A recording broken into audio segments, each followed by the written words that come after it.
Today we know how to write a note making. आज हम note making के बारे में सीखेंगे इन इजी वे, आसान तरीके से, बिल्कुल इजी वे से सीखेंगे।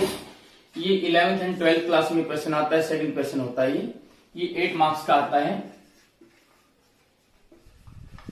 8 मार्क्स का आता है। इसके जो 8 मार्क्स हैं वो भी डिवाइड किए होते हैं 4 पार्ट्स में। नोट मेकिंग को 4 पार्ट्स में डिवाइड किया हुआ होता है। This questions consist of unseen passage near about 400 to 500 word limits होते हैं इसकी। अब देखिए इसको 4 पार्ट्स में कैसे डिवाइड करते हैं। First of all we find the title.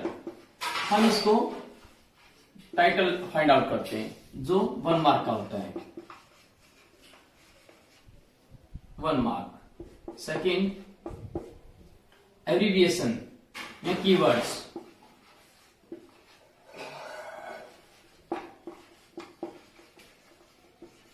One mark. Third main heading,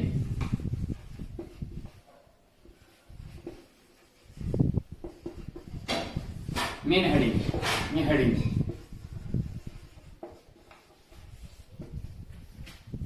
ये 3 मार्क्स की होती है। फोर्थ समरी, जो समरी होती है वो हमने पैसेज में से ही सिलेक्ट करनी होती है। समरी ये भी 3 मार्क्स की है, 3 मार्क्स की आती है। इसी तरह इन 4 पार्ट्स को 8 मार्क्स में डिवाइड किया हुआ होता है।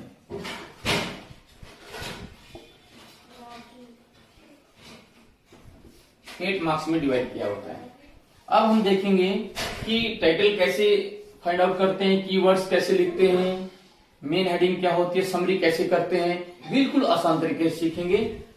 आप देखते जाइए। We find the title from the passage which is given in the question paper. Title should be short, छोटा होना चाहिए, छोटा होना चाहिए, लंबा नहीं होना चाहिए। ये तो हम क्वेश्चन पेपर में पैसेज दिया हुआ होता है उसमें से हम सिलेक्ट करेंगे। अब ऐसे ही जो कीवर्ड्स होते हैं, कीवर्ड्स मिनिमम और मैक्सिमम 5 होनी चाहिए। 4 या 5 होने चाहिए, 4 से कम नहीं होनी चाहिए, 5 से ज्यादा नहीं होनी चाहिए। तो इसी तरह हेडिंग्स में 4, 3 और 4 होनी चाहिए, या तो 3 या 4, मैक्सिमम 4 होनी चाहिए और मिनिमम 3 होनी चाहिए। हर एक हेडिंग में सब हेडिंग होनी चाहिए, सब हेडिंग होनी चाहिए, समरी भी ऐसी होनी चाहिए। अब हम जो पहले टाइटल लिखते हैं उसको हम ब्लैंक छोड़ देंगे। पैसेज को अच्छे से पढ़ेंगे, उसमें आपको पता चल जाएगा कि ये किस चीज के ऊपर है। बार बार किसी चीज का जिक्र आ रहा है, बार बार कोई चीज आ रही है, वही उसका टाइटल है और उस टाइटल को हम शॉर्ट में लिखेंगे, छोटे रूप में लिखेंगे। और जब लिखते हैं तो हमें एक बार ना थोड़े टाइम के लिए ब्लैंक छोड़ देंगे पैसेज में, उसको टाइटल को जो हमें पता चल रहा है कि टाइटल है उसको अंडरलाइन कर देंगे, क्योंकि आगे जब हेडिंग में हमें कंफर्म हो जाएगा कि ये इसका टाइटल है, तो बाद में इसको हम टाइटल को बाद में भी लिख सकते हैं, पहले हम इसको फाइंड आउट कर सकते हैं। अब कीवर्ड्स क्या होता है, इसको यूज ऑफ एब्रिविएशन भी लिख सकते हैं। यूज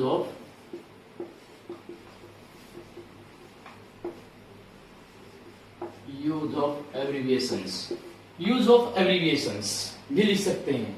अब देखिए हमें कोई भी लॉन्ग वर्ड्स होते हैं वो सिलेक्ट करने हैं, 4 या 5, मिनिमम 4 मैक्सिमम 5, इससे ज्यादा नहीं करना है। तो ये हमें 1 मार्क का होगा। आपने क्या करना है, एब्रिविएशन क्या होता है, शॉर्ट फॉर्म, कोई वर्ड्स होता है उसको है ना शॉर्ट फॉर्म में लिखते हैं, वो एब्रिविएशन बोलते हैं हम। तो ये 4 या 5 से ज्यादा नहीं होनी चाहिए। अब देखिए आगे, देखिए हम एक पैसेज लेते हैं बुक में से और उसमें से आपको समझाएंगे कि कैसे। इनमें ऐसे पैसेज दिया मिलेगा, अनसीन पैसेज है ये। इसमें से हम जो वर्ड्स लॉन्ग वर्ड्स हैं उनको अंडरलाइन करते हैं। ये हो गया, कहीं से भी 4 पैसेजेस दिए होते हैं, उनमें से कोई भी 4 वर्ड्स का नाम सेलेक्ट कर लेते हैं। फिर उनको क्या लिखते हैं, जैसे हमने पहला किया करप्शन। इसका कोई रूल रेगुलेशन नहीं है कि हम अपने हिसाब से इसको शॉर्ट फॉर्म करते हैं, एब्रिविएशन में कन्वर्ट करते हैं। जैसे पहला ये लिया CRP भी कर सकते हैं, CRP। तो जब भी हम हेडिंग में इसका यूज करते हैं, हेडिंग और सब हेडिंग्स में इसका यूज करते हैं, जहां पर भी करप्शन आता है वहां पर हम CRP का यूज करेंगे। तो जब एब्रिविएशन को हेडिंग में यूज करेंगे, सब हेडिंग में यूज करेंगे, तभी इसके फुल मार्क्स मिलेंगे, 1 मार्क का ही होगा। इसी तरह हम वर्ड से ना एब्रिविएशन बनाते हैं कि दूसरा, इसी तरह जैसे करप्शन हमने पिक आउट किया, फाइंड आउट किया है, वो उठा लिया। थर्ड, उसकी यहां पर शॉर्ट फॉर्म बना दी, एब्रिविएशन बना दी। फोर्थ ऐसे बना दी, 5th की ये होगी ऐसे बना दी। फिर हम क्या करेंगे, इसको बॉक्स में बंद कर देंगे। ये हो गया हमारा 1 मार्क कंप्लीट हो गया। इसी तरह पहले हमारा टाइटल में हो गया था 1 मार्क ये 2 मार्क्स का हमारा क्वेश्चन यहां तक कंप्लीट हो गया। आगे आप है ना चाहे कुछ भी ना लिखो, ये अगर लिख रखे तो आपको 2 मार्क्स तो मिलेंगे ही मिलेंगे। नोट मेकिंग में आपका आधा नंबर भी नहीं कटेगा, इसमें पूरे मार्क्स आते हैं। अब आगे देखिए हेडिंग्स। साइड में हम लेफ्ट साइड में लिखते हैं, या इसको बीच में भी लिख सकते हैं, इसके नीचे भी हम हेडिंग लिख सकते हैं। अब हम हेडिंग बनाते हैं।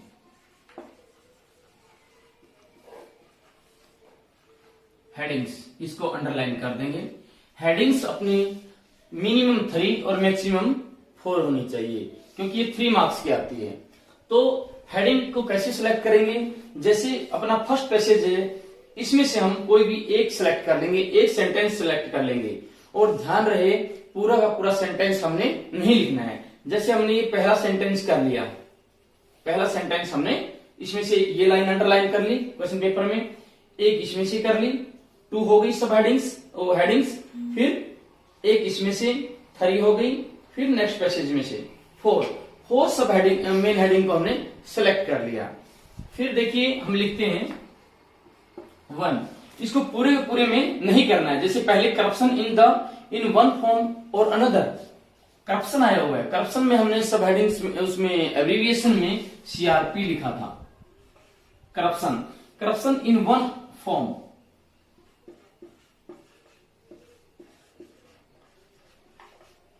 ये ध्यान रहे हम इसको पूरा का पूरा सेंटेंस नहीं लिखेंगे। अब इसकी ये हो गई हमारी एक मेन हेडिंग हो गई, अब इसकी सब हेडिंग होती है।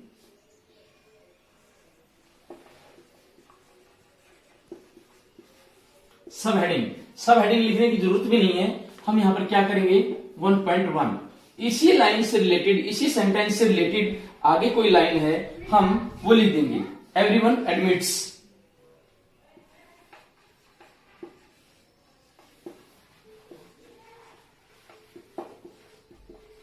ये हमारी 1 सब हेडिंग हो गई।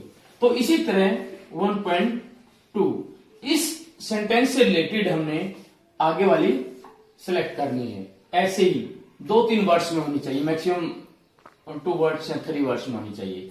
फिर 1.3 इसकी सब हेडिंग हो जाएगी ऐसे ही। ये हमने जो इसकी सब हेडिंग है 3 कर दो, ये हमारी एक हेडिंग कंप्लीट हो जाएगी। इसी तरह फिर हम दूसरी हेडिंग करते हैं। दूसरी हेडिंग हमने सेकंड पैसेज में से लिया था, corruption is prevailing at all levels. कोई भी वर्ड्स एब्रिविएशन में जो सिलेक्ट कर रखे हैं वो इनमें आते हैं, तो उसको हम शॉर्ट फॉर्म में ही लिखेंगे। सेकंड में जैसे CRP इज प्रिवेलिंग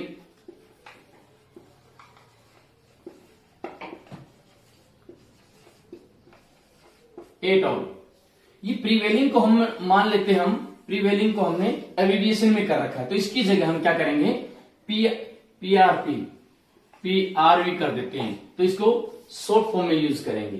तो इसी तरह जैसे हमने पहली जो मेन हेडिंग है इसकी सब हेडिंग बनाई थी, ऐसे ही हम इसकी सब हेडिंग बना देंगे।